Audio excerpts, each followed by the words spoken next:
September 17th, 1995. The survivor's name is Rita Granaada.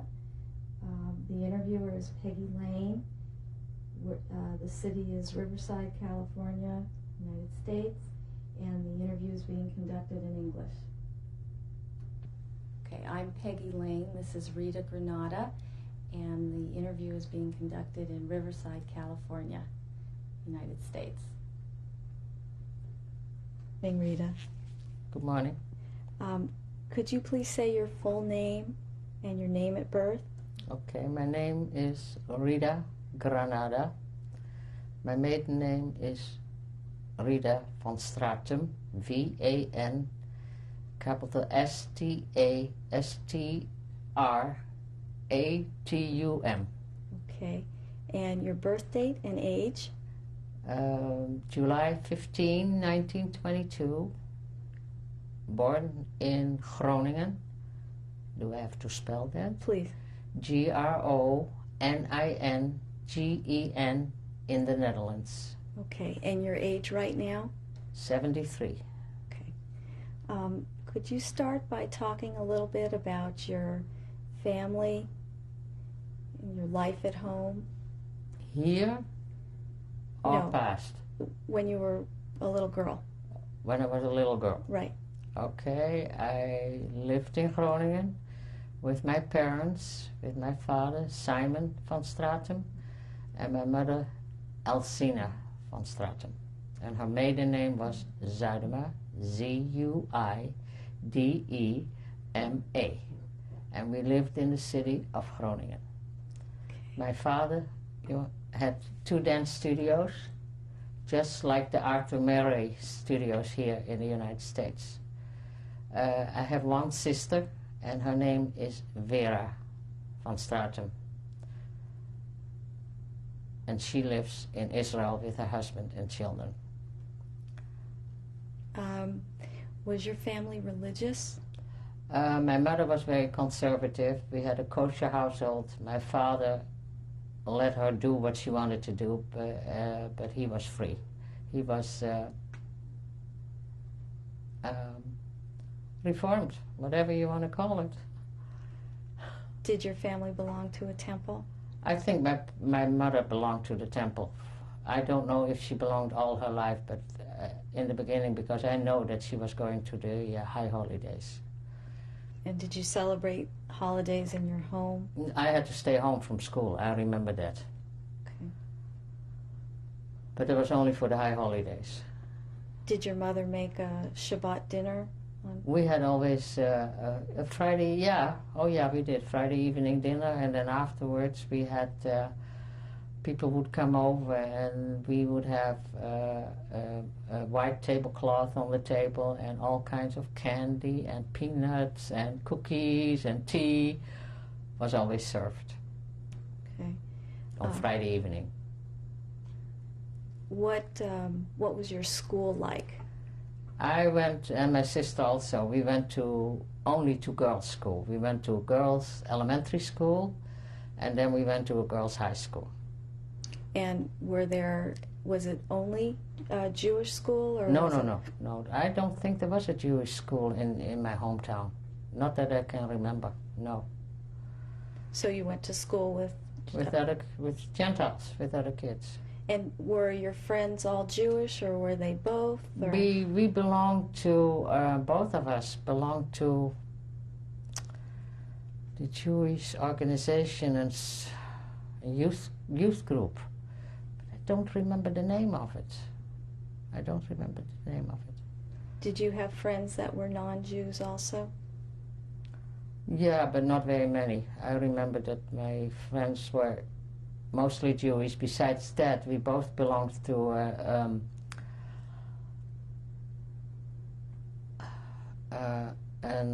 gymnastic organization, a Jewish organization. And the biggest punishment my father could do to me was when I did things wrong, that I couldn't go to my exercise and my gymnastic classes. That was the worst he ever could do to me. And he knew that. And we had, once a year, we had a big, how do you call that, a big performance, and a lot of people were coming, and then afterwards, after the performance, you had ballroom dancing. It was great. It was great. How old were you when you completed school? Almost 18, 17. Finished high school, and then in 1940, May 1940, the 10th, the Germans invaded Holland.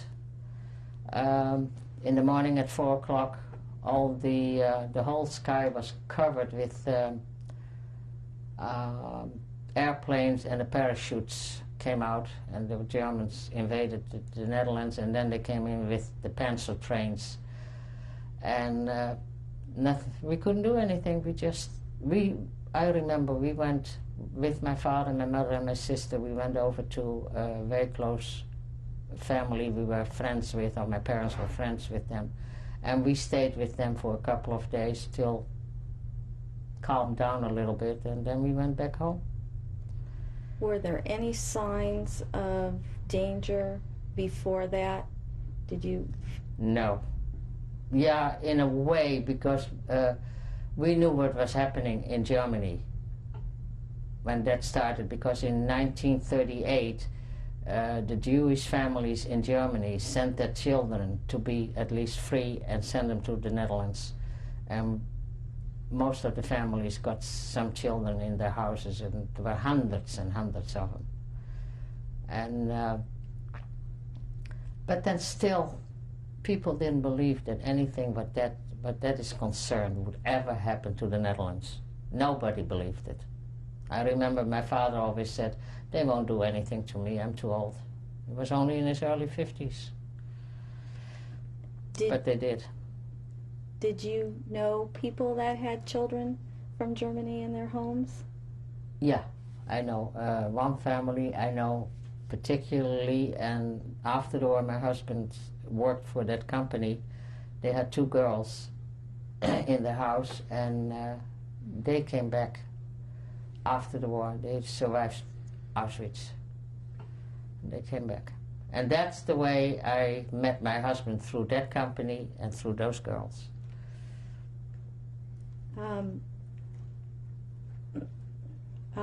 When you were going to school, did you experience any prejudice against you? No, I never did. But my sister had a very, always a feeling of being Jewish. And I remember one particular incident in elementary school, that school was out, and she was on her way home, and there were 2 girls behind her, and they said, "Smells here."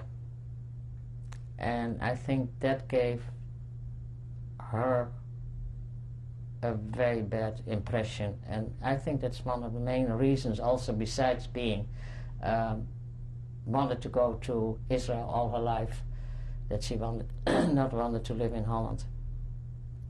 Yeah, she had a feeling always that she an inferiority complex, I think, that she was Jewish. I never had that.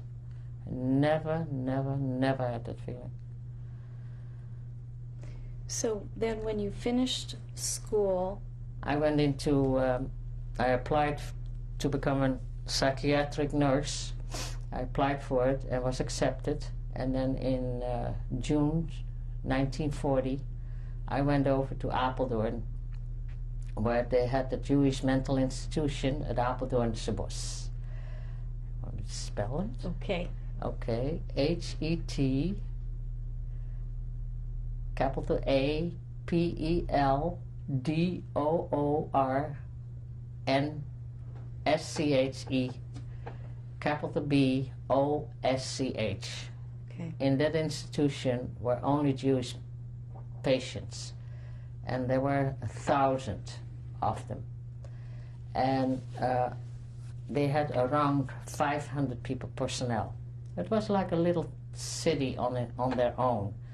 All different buildings in beautiful surroundings of the woods. And so that's where I got my training, learning how to become a nurse, studying how to become a nurse, and working and making 20 guilders a month. But then you had room and board, of course. I had my own room. And I tell you, that was one of the, even during the war, it was one of the nicest times I had during my early teenage, or a little later than teenage time. Really, it was it was a nice time. And how far was that from where your family lived? I would say it was not even 2 hours with the train. I would say an hour and a half with the train. And I had some free days, and then I would go over there, and I had a pass from the Germans that I was allowed to get in the train to go to my hometown, to Groningen, and visit my parents. So at this point, the Germans were definitely in the Netherlands. Oh, yeah, and every day and every couple of weeks, something else they would order that we couldn't do. And every time they would pull the string a little tighter and tighter. And then in January 1943, just after I got my diploma, the Germans came and eliminated the Apeldoornse Bos. They took the patients and they put them in trucks. And this was done by 100 Jews who were ordered from a transit camp, what was in Holland, before the Jews would go into Germany or Poland or Auschwitz or whatever. They were located to Westerbork. You want me to spell that? Okay, that was a transit camp. And my parents were in there because in October 1942, my father first went into a men working camp. They picked up all the men and they were put in working camps. He was in a city by the name of Staphorst. And then in October, that was in July 42, then in October 42, they went to all the homes of the relatives. They picked those people up, they were put in trains, and they were sent to the transit camp where my mother and my sister would meet my father. So then they were together again. Where was your mother and sister before that? At home. At home. At home, and they raided all the homes. They raided all the homes, got the rest of the family, and sent them to Westerbork, unless people got out before and got into hiding. What happened to your father's business? He could not do the business anymore since the end of 1941. He was told a Jew could not have a dance studio.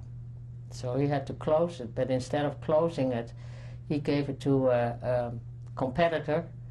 They moved into our house because the ballroom and everything, the dressing rooms and was attached to the house. We had that in the back, in the backyard. My father had the dance studio built when I was born. It was ready when I was born. There was a stone in the wall with my sister and my name on it. And I tried to get that stone after the war, and nobody didn't know how to get it, or I never got that. But anyway, ask me a question. What did you ask me? About your father's business. Okay, then he had to do something else, and I think he was selling light bulbs, went door to door to make some money. And we went in. See, my parents had a patrician home, and downstairs was the living quarters and the dance studio, and then there was an upstairs, and that's where we moved to at the time. But I wasn't living at home, so I never lived there. You were at the hospital? I was in Apeldoorn, yeah, Apeldoornse Bos. Okay. Let's talk a little bit more about the hospital now. Could you tell us what your job duties were and how much training you had to have? It was a 3-year training. And You had to do everything. I don't think there is any nurse who is doing something what I did, because you had to take care of the patients. The first year I was involved in the children's department. I remember when I had night duty, you would have 10 days night duty and 10 days day duty. When you had night duty, I was all by myself and had to take care of 40 severely retarded children. You had to take them out of bed, you had to bathe them, you had to make the beds, you had to put them back in bed, and then by the time that you were done, you started to go in at 10 o'clock at night when the others were going to sleep, and I was always very upset because I wanted to go to bed instead of going to work till 7 o'clock in the morning.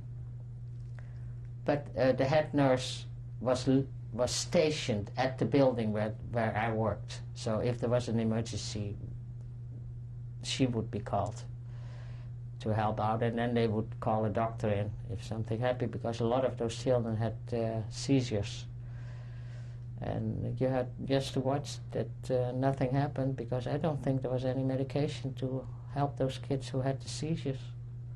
Because I remember there was a cute little boy who had about 32 a night. It was awful. Yeah. What were the conditions like in the hospital? Was it wonderful? Wonderful. It No was complaints. Clean. It was a great institution. A great institution. And all the patients were had some sort of retardation? Or Mentally ill. Many of them were really mentally ill, like schizophrenia, dementia. And then there was one department, what was the class department, where people paid. They were paid by the country, by the state. There was one department, and the building was called Hanna Pavilion. I don't know how to call it in English. Anyway, they paid for being in there, so that was a class. They were treated a little nicer, or? No, I don't think so. I don't think so. I think everybody was treated well. Was treated well, very well. There were patients who were in, how do you call it when they strip you in with your arms and straight jacket. The straight jackets, yeah. I remember one patient one time. You had to go there. She was locked in a room alone by herself, with a bed where was nothing on it, because she would destroy everything. And 2 or 3 nurses had to go in to bring her food in, otherwise she would attack them. Yeah. Do you remember any other patients that were special to you? Or? Yeah, one patient was very special to me. She was hysterical. She had, the illness she had was hysterics? Yeah, hysterics. And she wanted to die, so the only way she could handle to die was not to eat and lose weight. And when the doctor would come out, Dr. Speyer, his name, you spell S-P-E-Y-E-R, he would come in and he would tell her if she would lose another ounce by the following week, she would go to a department that was with severely patients, you know, not the way they were over there. And so when he came back after a week, she lost again a half pound or a pound. And he told her, he said, you know what I told you, and that's going to happen. So I was on duty alone. And there was one other patient who said to me, you better watch what she's going to do. And it was in the evening, and then the people were sitting in the lounge and having tea. And she was walking around in circles in the backyard. And besides that, she had her legs in bandages all over, her arms and everything, because she had some kind of a skin problem. Later we found out how she got the skin problem. Anyway, certainly she takes a jump, and she jumps over the fence, and the fence was 6 foot high. That's one thing I could not do, but I had a key. So I they told me what happened, so I will run after her. I opened the gate and I ran. I have never run so fast in my life, and I got her because she couldn't run that fast because of her legs being in bandages. And so I brought her back, and she told me one time, they call you by the last name, so they called me Nurse from Stratum. And she said, you are a doll of a girl, but as a nurse you are a big zero. That's what she told me. I always remember that. But she in a way she was very good to me. She was very nice, but she was sick. She was sick. Now you said that all the people that were in this hospital were Jewish. Yeah. Did they celebrate any Everything holidays? was kosher. It was very religious. On Saturday, we wouldn't get any cooked food because that was put in the oven on Friday evening, and every Saturday you got the same thing. Something like a rice with raisins. Ugh, it was terrible. And so then, was there like a little shul in the hospital, or I cannot remember. did they celebrate the No, I holidays think on the people, wards? as long as we could go to the, I think people who wanted to go could go into the city of Apeldoorn where the temple was, or the shul. I don't remember that there was one in the Apeldoorn sports. I don't remember. Could be, but I don't remember that. So at this And they grew their own vegetables and everything there too. So at this point in your life, would you be able to go home for the holidays, or? Yeah, I had. You would get free days. If you had night duty, you would get 2 extra days, so you could go home for 4 days. Yeah. And then when you didn't go home, did you go into the city, or you were in your? As long as we were allowed to, yeah, you would. But after, I think in the middle of 42, we were not even allowed to get out of the Apeldoorn bus. We couldn't go anywhere. So at this point in 1940, 41, the Germans weren't involved in the hospital at all? No, because, yeah, in 1941, all the non-Jewish personnel had to leave because they wanted the Apeldoorn bus to be totally Jewish, not only the patients but also personnel. So when the people who were still living in Amsterdam and who were working in Jewish hospital, there were 2 Jewish hospitals in Amsterdam, they went to apply and to get into Apeldoorn. So in a very short time they had all the people back, the amount of personnel back at Apeldoorn bus, and those were all Jews. Because what the Germans had in mind, they wanted to make a ghetto out of it. So we thought that we would be safe, because if you were in a ghetto, you would stay. No.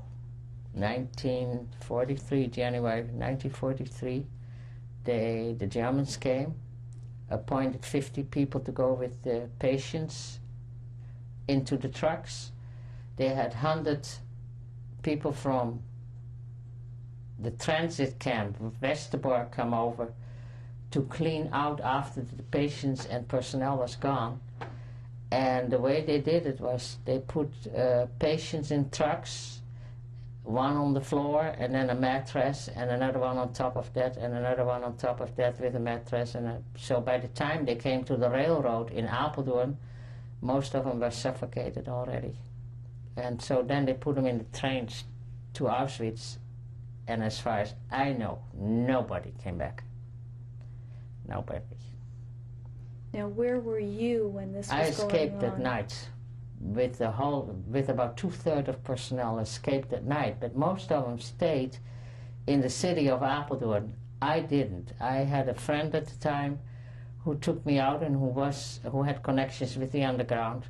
We got some bikes, and I stayed in Apeldoorn two days with a non-Jewish nurse from a Apeldoorn bus. About a half year ago, I got a letter from the son of that nurse, male nurse, I stayed with for 2 days. I didn't even remember that. And I wrote him back. And I was amazed because he wanted to know some things.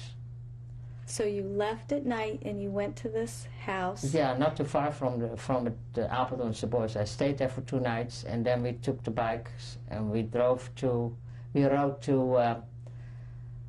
Amersfoort, but in 20 degrees below zero, where he had some connections, and that was a home for difficult to raise boys. And I stayed there 3 or 4 days, and then we went back to Apeldoorn, took the train to Amsterdam.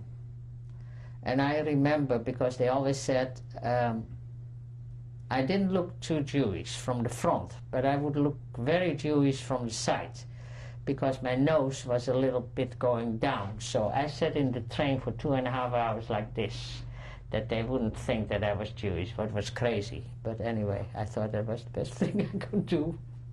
Anyway, when we arrived there, it was after curfew. You were allowed to be outside not after 8 o'clock. And I think we arrived at around 11 o'clock at night. But we took the bike and we went to his parents' home. His father was already in a concentration camp. His father was Jewish, his mother was not. And I stayed there for a week till he found a place for me in a town, little town close to Amsterdam, by the name of Amstelveen. And I stayed with that family by the name of V-I-S, Agat and Joe, for a week. And then they found another place for me with another Jewish girl. And we stayed there for 7 months, now, till the police came. How did he find these other families for you? Because he was in the underground. Do you know the name of the organization he was in? Okay. No, it was just called Underground. Okay. No, I don't know that. But anyway, the reason that we couldn't stay there any longer for when the police came. The police came at the door, and that house was built that way that when you open the front door, there was no escape for us to get out, because we were upstairs, and the stairs were just by the front door. So that was the only way to get out and the only way to get in. And we were in a room, and that weekend the other girl's parents were there. And we always opened the door a little bit when the bell would ring. And so we opened the door, and then we heard, "Police, we need to check your house." Because he worked for the telephone company, the state telephone company, and materials were stolen by bunches. And so they had to go and check all the people who were working for the telephone company if they had any equipment from the telephone company. Then we heard the owner say, "You won't find what you are looking for, but you will find 4 Jews I have here in hiding." Okay, we were talking about when the police came to the door of this house. Oh yeah, this girl's mother fainted on the spot, flat on the floor. Because what we heard was that they were not looking for the stuff, but the owner told them about that there were 4 Jews in hiding. So then the police came upstairs and looked in the other rooms. There were 2 more bedrooms, I think, and then he knocked on our door like he didn't know anything, and opened the door and said, "What is this about?" when he saw all of us. And we said, we are just living here. "Do you have papers?" No, at least I had papers, and the girl had papers, but the parents didn't have anything. So he got my ID, and in the ID is a watermark, a lion. And so he went to the window and held the thing up at the window to look at if the lion was in there, and it was. So then he gave it back to me. Then he looked at the girl's false paper, and hers was okay too. Then he left. And they went downstairs. 10 minutes later, he came up again. He knocked on the door again. He said, I would like to see your papers again.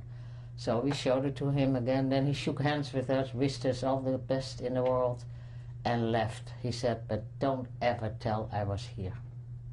So that was a good police officer, because there were a lot who were on the side with the Germans, and they were dangerous. But then we had to leave that house because it was too dangerous for us to stay. I think we went back for a couple of days at the house of the Agat and Joe Fiss. And then they had to find another place for, at least for me and for the other girl. And I went into a home for older people, you know, a retirement home. And I was, because I was a nurse and they could use me. And so I went there, but then I stayed there only for 5 or 6 days because they had already 30 other Jewish people in hiding there. It was too dangerous. So and I was the last one who came, so I had to leave. And then they found a place for me with a family with 5 children in a city by the name of Zaandam, not too far from Amsterdam. And you spell it Zaandam. The owner was director of a paint company.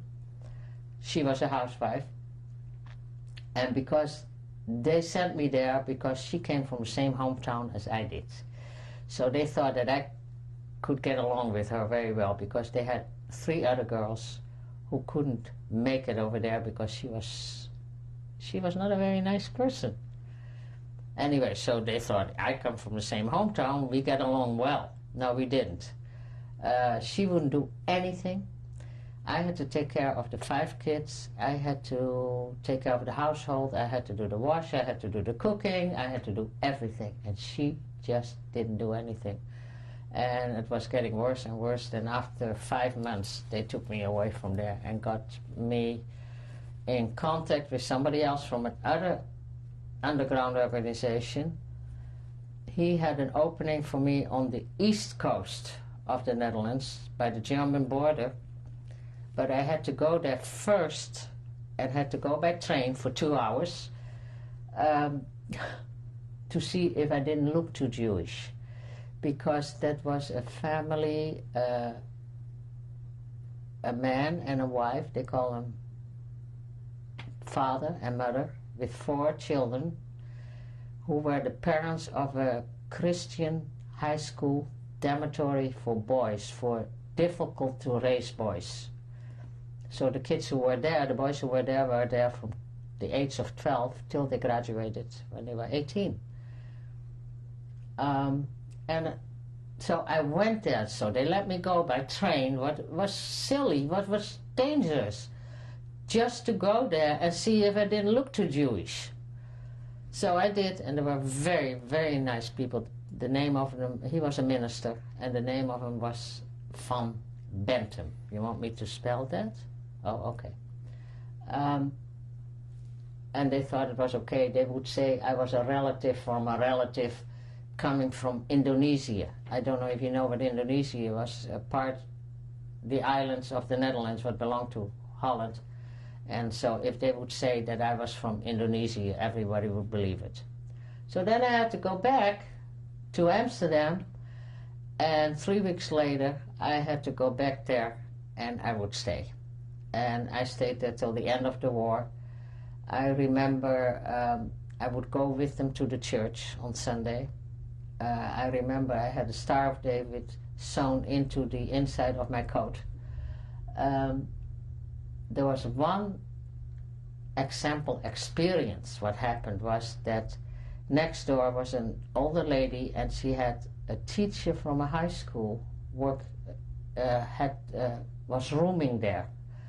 And that lady recognized me because she was from my hometown, and she had dance lessons from my father's dance studio. But she didn't say anything. She never mentioned. I found that out after she talked to me after the war.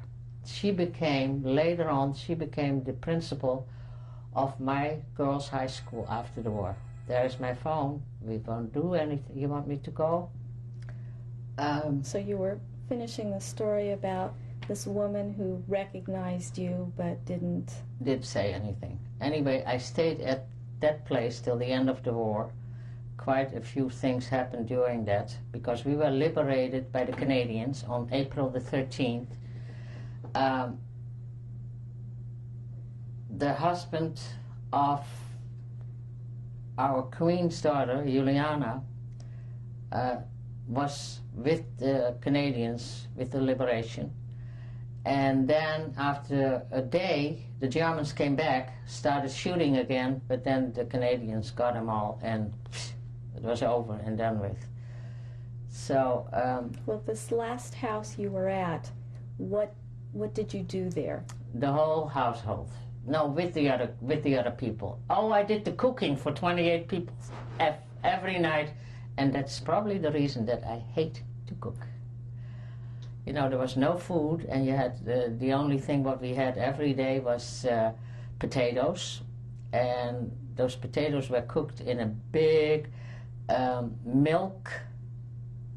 What do you call that? A milk container. And there was a faucet on there, and there was gas underneath.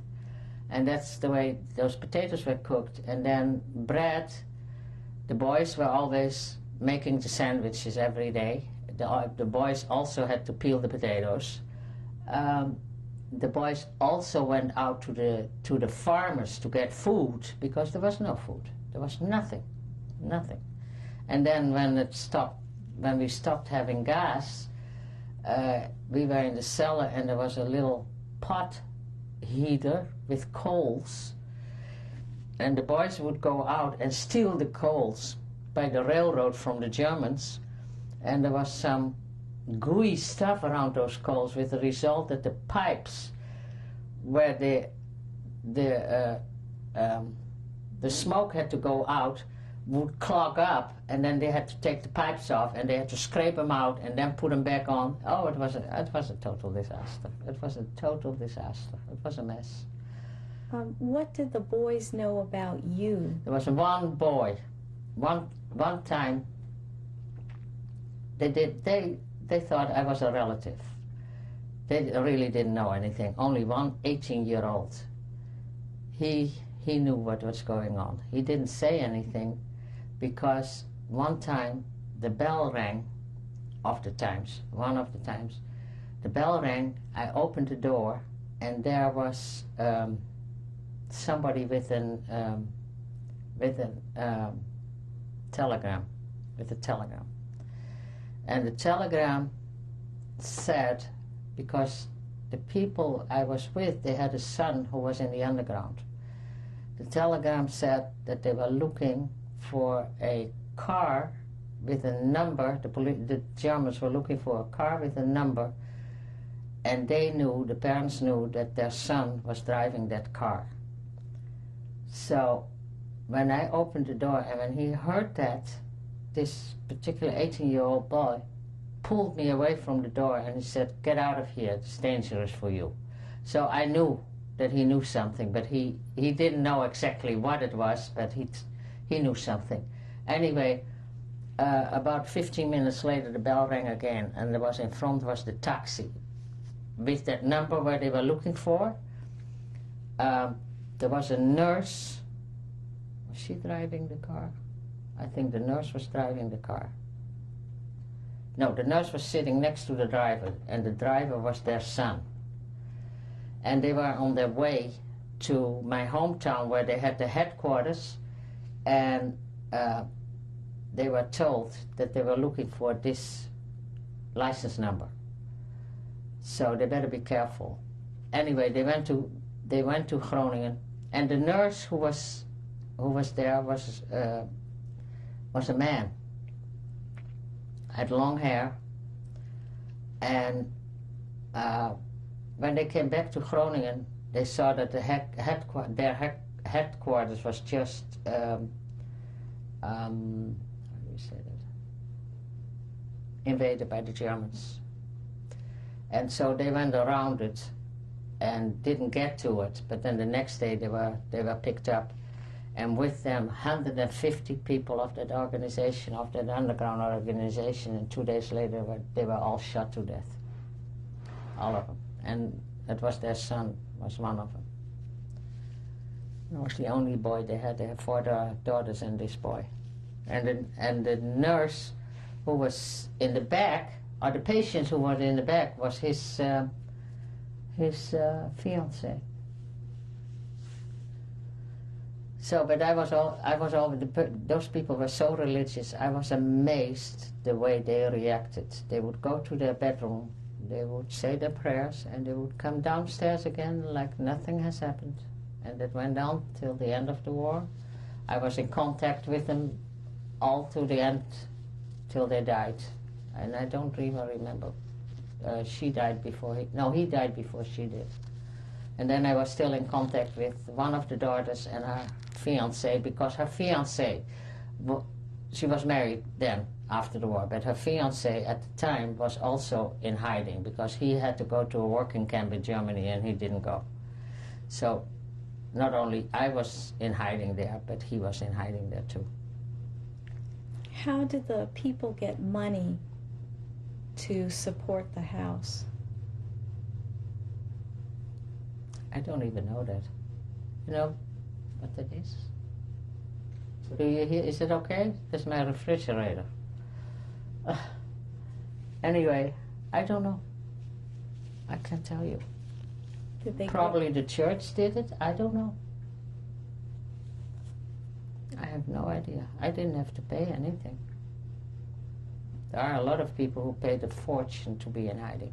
A fortune. I know that my aunt and my uncle in The Hague, they were in hiding in Belgium, and they were really, they paid a fortune. Okay. Did your family have any idea where you were during this time? No, I don't think so. I know that the Jo Vis, you know, the first place where I went to, Jo and Agathe Vis, they went to Westerbork, to the transit camp, to get my father and my mother and my sister out. And something happened the day before, so he could not do it anymore. But he got people out of there, and he was going to take them out. Can I do something about that thing that irritates me? Okay. They knew that I was in hiding. They didn't know at first, because when Jo Vis went over there, and I was in correspondence with him through Agathe Vis, and the letters, they are probably in my diary. A lot of those letters are in there. That we called my dear friend, you know, and then I would sign Rita, and Agathe would write letters and would talk about that the other friend they knew is still in good condition or whatever. So they knew that I was okay. And then in September the 3rd in 1944, my parents celebrated the 25th anniversary in the transit camp in Westerbork. The next day, they were sent to Theresienstadt. And I don't know if you know where Theresienstadt was, the so-called model camp. You had to be on a list to get there, and my parents were on a list because I had an uncle and an aunt in Westerbork who got into Westerbork, were in there since August 1942. And so they had, he had quite a bit to say. So he put them on a list to stay in Westerbork till the end of the war. Why didn't that happen? Because there was one girl who went to bed with the Germans, so she got on the list, and my parents and my sister were taken off. So then they went to Theresienstadt, and my father was with 5,000 other men. They arrived there on September the 28th. My father and 5,000 other men were sent the next day to Auschwitz, and he was killed. We knew that after the war by the Red Cross. He was killed on October the 2nd. So he arrived there, and he was, of course, put the one way where you would go to the gas chamber the other way, because he was a very tiny man, not taller than I am, and very thin. So to the Germans, he was no good for working camp. So. But you didn't find out exactly what happened to him till after the war. And I didn't find out. I didn't know my parents were in Theresienstadt. I didn't know that either till after the war. Till it was, all the names were announced over the radio day after day after day. Till my neighbors who took over my father's dance studio called me when I was living with an aunt in Groningen. When I went back after the war, I went back to my hometown. And I found out that I had an aunt living there. And she said, she invited me that I could stay with her. And then when we found out about my mom and my sister, that when they were going to come back from Theresienstadt, the names were called over the radio, and I found out that my mother and my sister were still alive. So then they were flown in by plane to a city of the name of Eindhoven in Holland, where there was a concentration of all people coming back. And then they were loaded on trucks, because there was no transportation, there were no trains going anymore, there were no buses, there was nothing. And then by trucks, I think they were available from the army, from, I don't know, American Army or the Canadian Army or the English, I don't know. But anyway, that's the way they came back. They had to drive open trucks a whole day, because it was the southern part of the Netherlands. To the northern part, it was at least 3-4 hours drive. And so that's the way they came back. And that's the way I found them. Okay. And they stayed with the same aunt for quite some time, till we got back in our own home. Was occupied by an office, but they were nice people enough to give us a couple of rooms where we could stay till they found another, because there was so much bombing done. There were no homes, there were no buildings, there was nothing left in Groningen.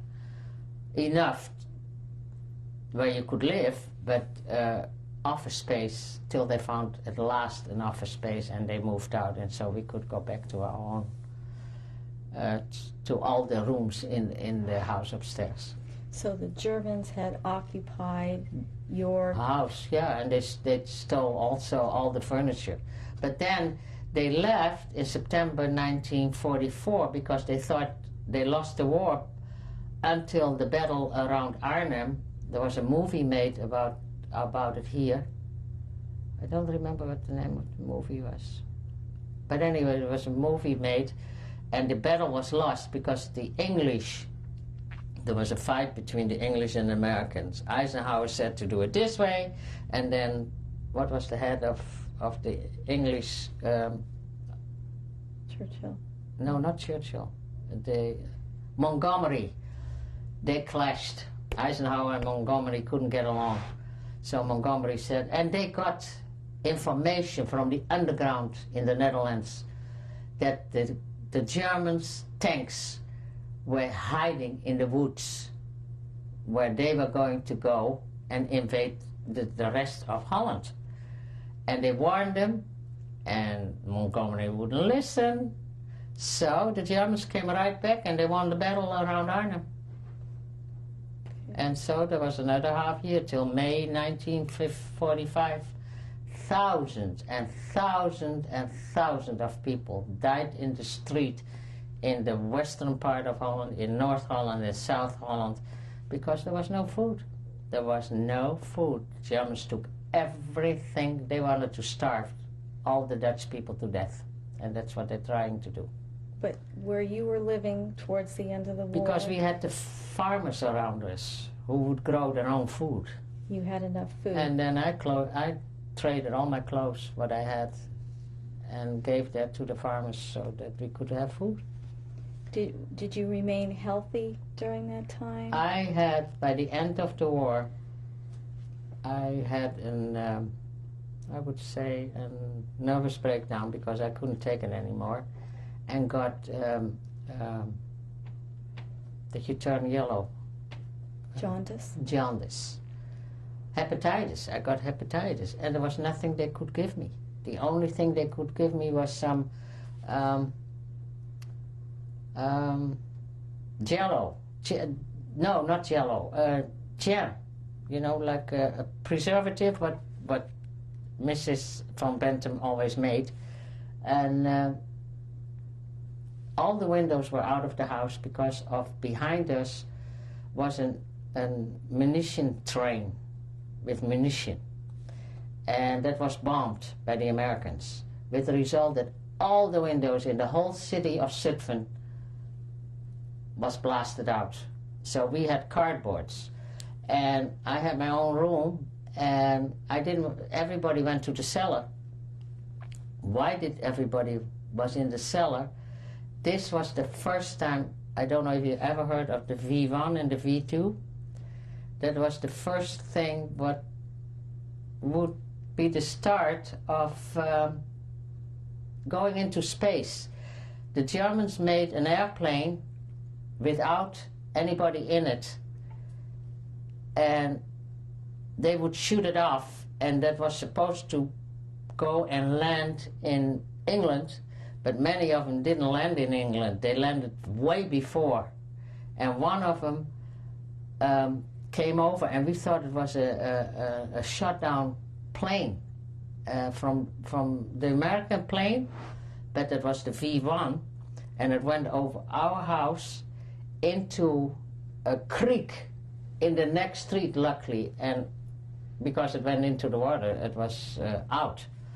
But I didn't care anymore, so they wanted me to go to the cellar, and I didn't want to go, so they picked me up and they took me anyway. And when Prince Bernhard and the Canadians liberated the city of Zutphen, the moment I heard of that, I jumped out of bed and I was better. So. That's what you needed to hear. Yeah. During that time when you were in hiding, did you have any spare time? Did you do anything? I wrote my diary. That helped me, of course. And I remember that I had my first book. With those people where the police came, I had it under the tiles on the roof, but I took it with me when I left. So when did you start your diary? I have to see, I don't remember exactly when I started my diary. When you first went into hiding, you started it? I think so. I don't think I started it in Apeldoorn. I don't remember. I have to look. Yeah, at 43. So I must have started the moment I went into hiding. I did, because I didn't have time in Apeldoorn to write. Where did you get the paper? This is cardboard. I don't know. I don't know where I got it. Yeah, letters from my father. And there's cardboard that you wrote on, and what else did you? Here, little pieces of paper. So this diary was kept. July 43, my birthday, my 21st birthday. Was when you started it. Yeah. So this diary was kept all through the time you were hiding. Yep. I saved it all, and when I came back, and I think I put in there, this is the freedom. Okay, let's talk about that day now. Let me see what book that is. Well, you just tell me. The liberation? Yeah, the day that you found out. We went to church with the people, and I took my Star of David out of my coat, and I hang it around the neck, and I showed it to everybody that I was a Jew. And then I met a guy by the name of Cohen, and he was there. He was in hiding there too in Stratum. So we became friends for a while. I remember that I still got something from him in my silver cabinet. And then you lost track. I think he went to Israel. I'm not 100% sure. Oh, of course, it was a liberation. I cannot even tell you. So what did you do when the Canadians came into the city? Then I found out for the first time what was a waste. Because we were starving. We were really starving. And if you saw, like the Americans, what those people were throwing away from their breakfast in the morning, so the boys went over there and they got all what the leftovers were, and then from then on we ate normal. We got a lot from the Canadians. They were very nice. They were awfully nice. So how long did you stay right there? I don't remember exactly. I think it was in... when I didn't go away from there until the whole country was liberated, because we were liberated on April the 13th, but the northern part wasn't. They were still fighting. Until Groningen was liberated, then right after that I told them that I wanted to go back to my hometown. They were sorry about that, but that's the way I wanted it. Hallelujah. Anyway. So you got on a train and went back? No, I got with a Canadian in a Jeep. There was no transportation. We went in a Jeep. I tell you, it was something else going in the Jeep and going whoop and whoop and whoop, and they drove like nuts. But I arrived in Holland, and then what I said, I found out about my aunt, and I stayed with her. There was somebody else who was staying there, and a man,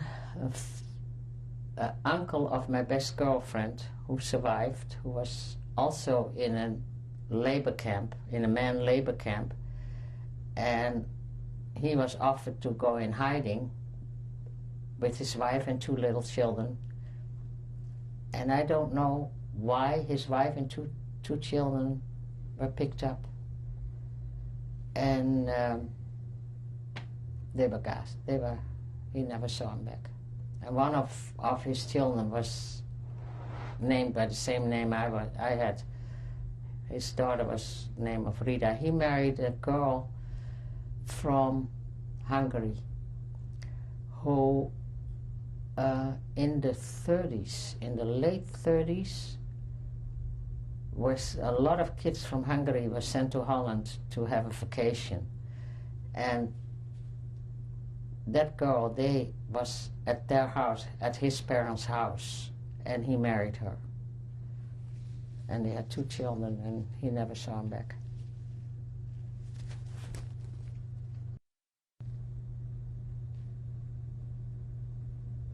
Okay, so you were, you made it back to Groningen. Yeah, and I told you about the gentleman who was living with my aunt also, and lost his wife and 2 children, never came back.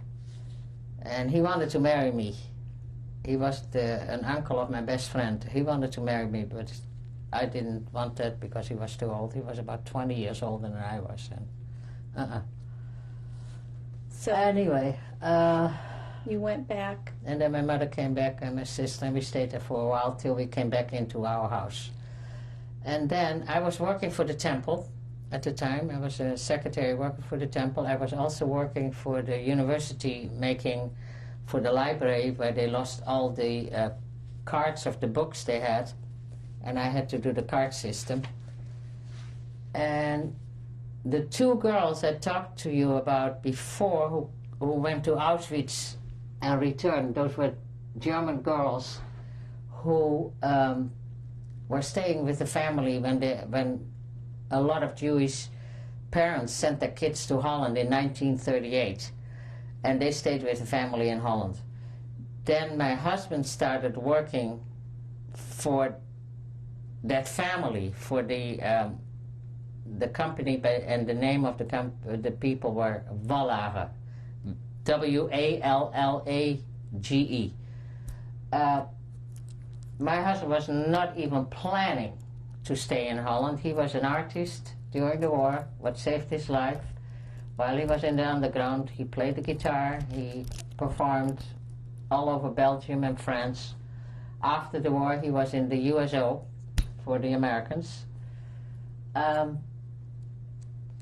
then his brother, who came back from Switzerland, and he was a doctor. He was in the, and then he went to England as a physician. And he got married to somebody who came back from Bergen-Belsen.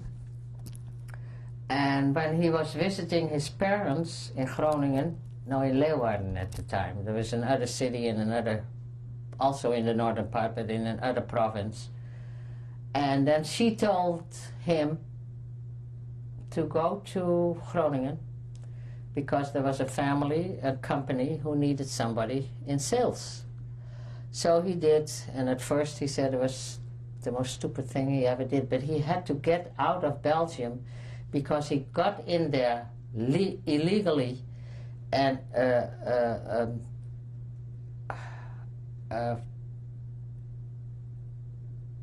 I don't know how to say that. He had to get out. All the people who came in illegally in Belgium had to go back to the country they came from. So he went back to Holland, and that's the reason he couldn't get back in. And so he went to that company, applied for the job. They asked him what he did, and he said, I'm an artist, I'm a performer. And I remember that Jacques Wallager was one of the owners. He flipped back in his chair and he said, you were what? And no, he said what he was, but he was the best salesman they ever had because he knows how to sell. So then those two girls were friends of mine. And I went over to the company one day, and my husband was there. And later he asked the girls, who was that lady in red? I had a red jacket on, red shoes on, I remember that. And they told him, you cannot approach her because she is engaged. And I was engaged to another guy. And we were going to the movies that evening. And when we came out of the movies, guess who was waiting for us? Bernard Granaada. He took us out for a cup of coffee in a restaurant, and when he was going to pay for the three girls, he didn't have any money with him, he forgot. So we had to pay for ourselves. We always pestered him about that. So, and then... what year was this now? 46. So it's about 2 years, or a year after? Afterwards, yeah, 46. Then I broke my engagement. And I got engaged to her, not officially, but we were going together. And in those years, you had to have coupons for food. And he rented a room somewhere, and he had to give the coupons to that lady all the time to eat there. But 5 days out of the 7, he was eating at my mother's house. So we decided that it would be better if he rented a room at our place, at my mother's place, and that's what he did. And so we got his coupons, and so we could buy some more food. And a year later we got married in in August the 18th, 1947. And in 1946, in June, my sister got married, and in 49, they went to Israel. I remember we took them to the train station in Amsterdam. They had a little baby, a boy, 10 months old, in a basket. And that's the way they went to Israel. And they went to Marseille by train. And then they went by boat to Israel because it was still, I don't think it was legal yet. Yeah, no, it was legal. They could go.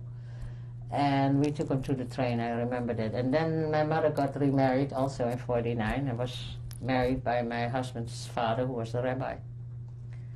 Where did you live when you got married? You stayed in Groningen. I was married in my home house where I was born. And your mother stayed there too? No, but she got remarried. she moved to another city by the name of Zwolle. She married a man from, a widow from Germany, who was in the Netherlands since 1938, I think. They came before the war. He and his wife got cancer and died. So he was a widower for 10 years before he married my mom. So your husband worked for this company? For this company till he was approached by a friend of mine, of my parents also. His parents were friends of my parents, in the potato business, in the export potato business. And that was in 1949. And he started to work for him, and he started to travel around the world to sell potatoes. He would have ships, air-conditioned ships, and have the potatoes sent to the Far East and God knows where. And he worked for him for a year, and then another potato company, what was the potato business was very closed. When they heard about him, what kind of business he was doing, another company took him away from this guy, and he worked for that bigger company doing the same thing. And what were you doing during this time? I was at home. I had, my daughter was born in 1950. Oh, I still didn't have a child. Then my husband's mother passed away in 49. And his parents, in the meantime, moved to Groningen because his father became a rabbi from my hometown. And what else? What was the city like at this point? Did they Nice. Were they rebuilding it? And No, that took quite a while. All the things were bombed. That took quite a while. And we left Groningen in 1952. Because I remember the street. I remember when my daughter was born, I would walk with her in a carriage, and the street from my hometown street to a street where they had a lot of business. There were no houses, there was nothing. There was totally on both sides, gone. I remember that when she was born and when she was in the carriage. Okay, then he applied for a company by the name of Hunter Douglas, and Hunter Douglas International. And the main company was here on Riverside. He never had a chance to get here, because every time he had to travel somewhere for Hunter Douglas, and when he was going to go to Riverside, it was cancelled because he had to go to South America, or he had to go to the Far East, or he had to go to Africa, because he set up, in 75 countries, he set up businesses for Hunter Douglas International in the Venetian blind business. And so he did that till 1956. Then he got a job as a manager for an international company they were setting up in my hometown. So we went back to my hometown, and that company existed only 1 year. That didn't work out too well. So we went to another city by the name of The Hague in 58, and we stayed there till we came to the United States in 59. And when you came to the United States, how did that come about? How did you? My husband always wanted to come to the United States, and so we applied for it in 53. No, earlier, in 1950. And we got a number called in 53. But because my sister left for Israel, I didn't want to leave my mom alone. So we stayed, we canceled it and stayed till we wanted to go in 59. And we still could go on our own number because my husband, we went to the embassy, and the woman who was working there had been in Paris for a couple of years and spoke French. So my husband started to talk French with her. Otherwise we had to call ask for a new number and would start all over again. She put a cross through the papers that we could go, because he spoke French with her. And that's the way he always was.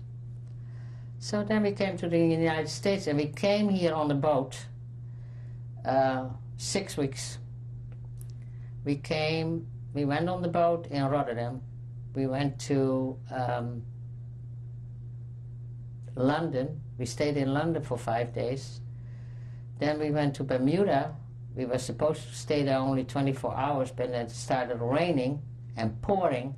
And when it pours in Bermuda, the English don't unload. And we were on a half freight, half passenger. Then we went to Cristobal, and from Cristobal through the Panama Canal, and then to Los Angeles, where friends of ours were waiting for us. We stayed with them for a week. Then we went back on the boat because we were going to go to San Francisco. And then we went back for another 24 hours to go to Oakland. And there were other friends waiting for us. And we stayed with them for 10 days in Oakland. Then we got an apartment in Oakland and unloaded all our stuff. We had, I don't know how many crates. It cost us only $80 to get all our stuff from Holland to Oakland, but it cost us, I think, $94 to go from the boat to the apartment in the United States. Anyway, so we stayed there for half a year, then we moved to the Marin County. And then my husband wanted to go back, and then we went back to Holland. He came here. Why did he want to go back? Because he started having some heart problems then. And the cardiologist told him that he was supposed to become a total American or go back to Europe. So he decided to go back to Europe, got a job for a Venetian blind company in Sausalito who wanted to start setting up business in Europe. And when that's a very close-knit business. And when the customers my husband always had heard that he was back, they were so delighted that they were going to do business with him instead of Hunter Douglas. When Hunter Douglas found that out, that he was stealing all kinds of business away from them, they called the guy from Sausalito over to Rotterdam, bought his business for $5.5 million, and my husband was without a job. The guy didn't even want to pay our trip back to the United States. We had to pay our own trip back. I remember that he advanced some money for this man in Sausalito. Oh, he was terrible. He was terrible. He was Jewish, by the way, but he was awful. My husband advanced money for him. He had to put his fist on his desk and tell him to give his money now, otherwise he would go to the court.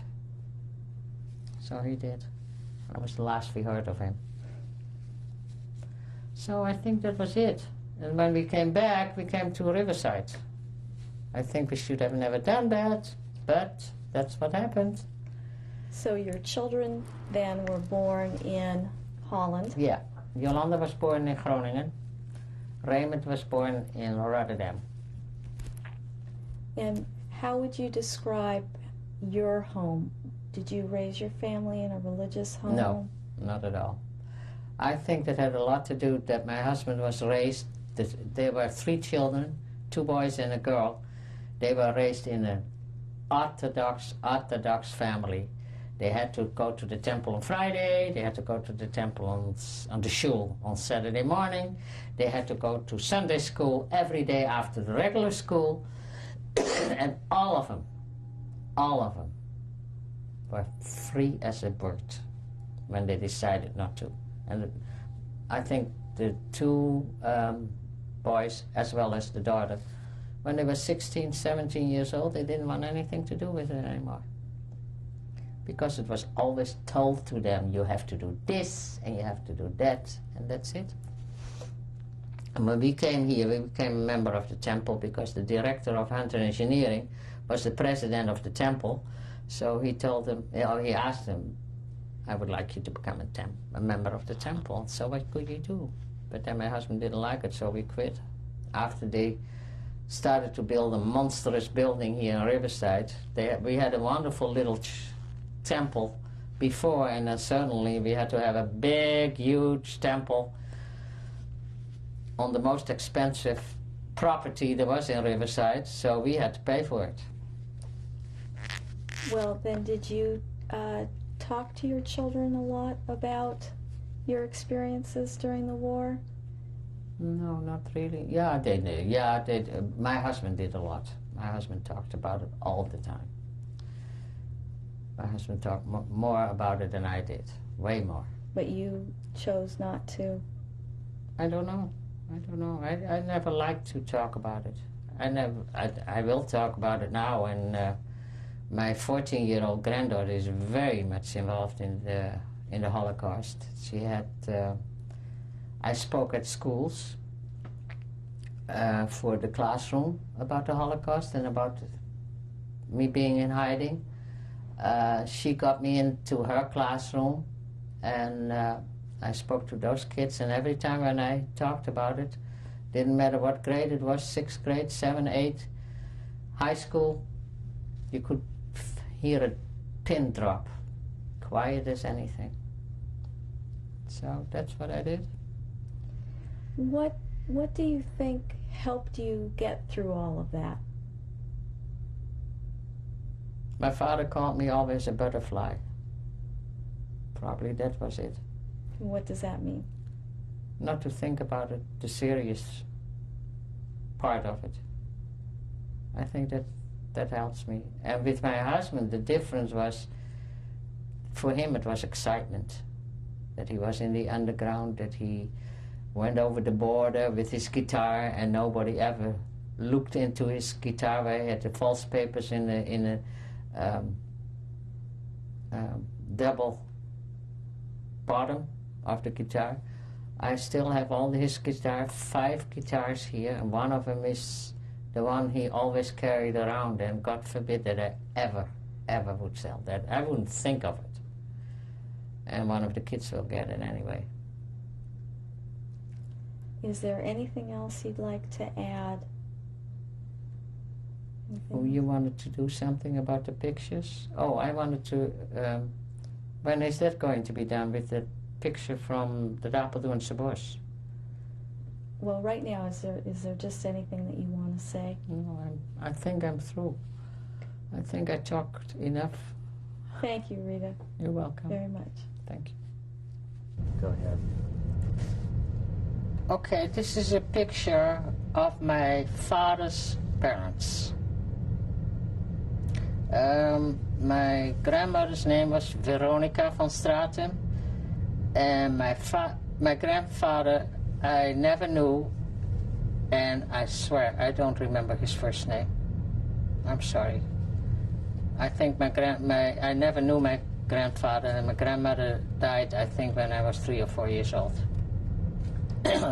This is my mom's father, Nathan Zuidema, Cuidema, who died, I think, also when I was small, because I remember we had to go to his village when the funeral was going to be. Just a second, okay. Go. This is my mother's mother. Her name was Hendrika Zuidema. She also ended up in the transit camp Westerbork, where she died a normal death. And after the war, we found out that the Dutch government took care of her grave, because my sister and I still pay for the upkeep of the grave. Okay, this is my father, who was killed in Auschwitz in 1944, October the 2nd. He was only 54 years old. And so, as I told before, he never came back.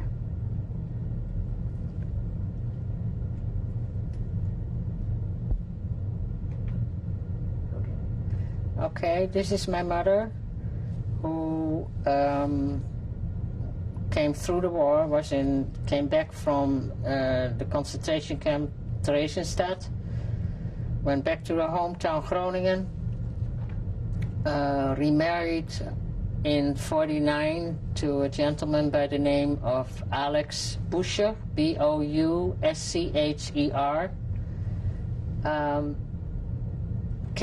Immigrated when her husband died, immigrated to the United States when she was 72, stayed here for 6 years in Riverside, didn't like it because in her opinion there was not enough Judaism going on.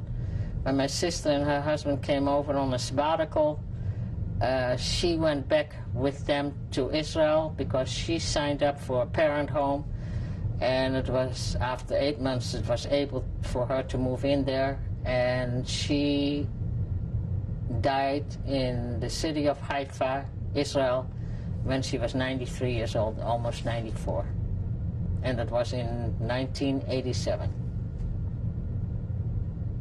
Okay. This is Bernard Granaada, my husband, who I married in August 1947, and we would have been married for 48 years, August 18th, but he passed away January 28, 1995. He was 75 years old. He was a survivor of the Holocaust. He was in the underground. He worked in Holland in the underground. He took 50 people out of the country, even, I don't remember exactly how many, but he also saved American pilots' lives and got them out. He also did the work for the underground in Belgium and in France. He even went in 1944 to Germany to find out for the Belgium underground where for the English, by the way, where the munition depots were, and performed there.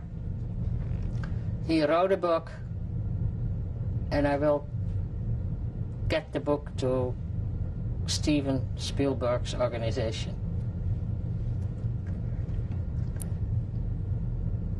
Go ahead. Okay, this is the book my husband wrote, and the title is also known as by Bernard Granaada. Can I open it now and show you that page? Yeah. Because So you might want to get out of the way. he called it this way because he had so many false identity cards and names. In Holland he was known as Lunenburg.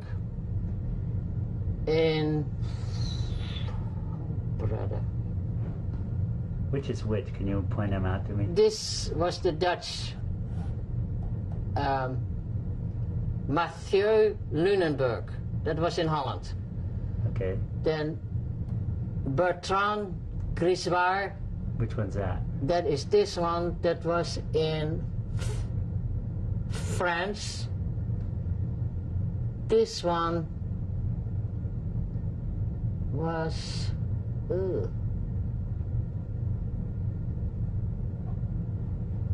I don't know, what does it say? Also France. Then we have one here. What was in Belgium, Bert Gowaerts. This one. This mark, by the way, he did it himself by hand. How, he still doesn't know why. Okay, you're...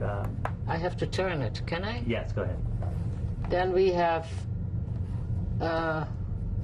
here another one, Bernard Gowaerts again. And I have to turn it. Is it okay? Mm-hmm. Okay, then we have another one here from Belgium, and the name was Armand Jean de Zager. Okay, hold that steady, please.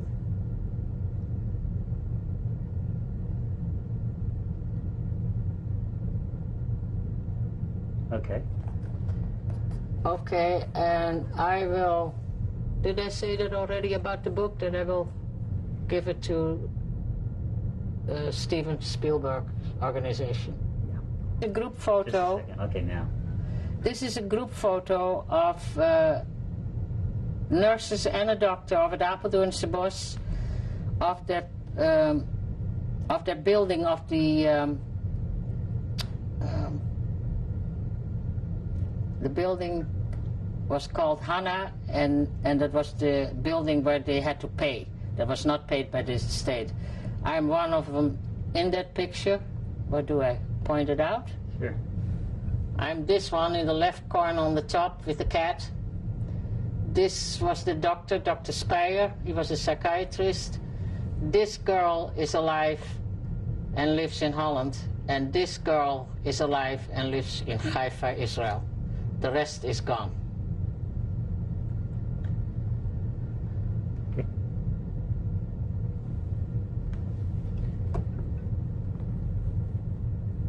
Can you see this? Mm-hmm. Okay, this is a monument what was I don't know the word in English. Was dedicated to what happened with the Apeldoornse Bos in 1990 by Princess Juliana of the Netherlands. And there also will be, they will start a forest. They will start one in the southern part of Holland for all the people who were killed in the Apeldoornse Bos.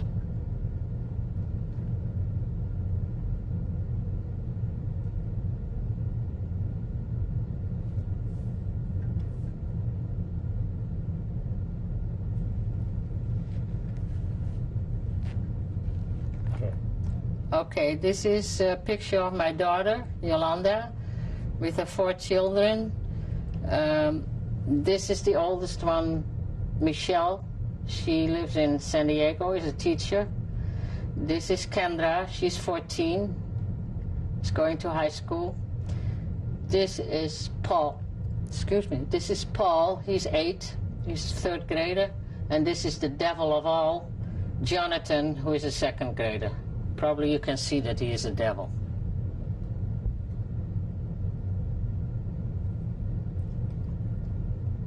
My son. Wait. Okay. This is my son Raymond and his wife Michelle, who are living in San Mateo up north. He was born also in the Netherlands, in Rotterdam, and he was only 3.5 years old when we came here. He is he's working for a software company. He's doing all right. His wife is a lawyer. Okay. Okay. Okay. Mm-hmm. Okay, this is Brandon James Granaada, the son of Raymond and his wife Michelle. He's just 3.5 months old, and this is their first baby, and they are very excited about it, and he's a cutie. Here's my family, who all live here in Riverside. On my right side is my daughter Yolanda. On my left side, on kneeling, is my 14-year-old granddaughter, Kendra. Behind me, the little one is Jonathan. And on the left side, standing up, is Paul. And I'm very, very happy and glad that they live all here in Riverside, because otherwise I would be all by myself. They don't live very far from me, and I am very happy about that. Is there anything that you'd like to say for your daughter and grandchildren and future generations? Yes, To know and remember? yes, I would like them to know.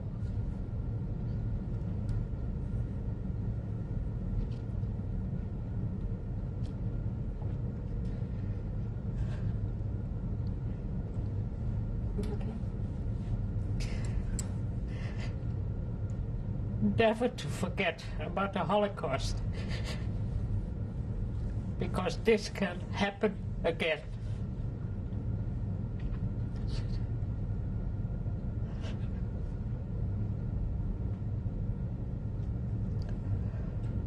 Thank you very much. Kendra, can you say something? Because you did a lot but was involved with the Holocaust.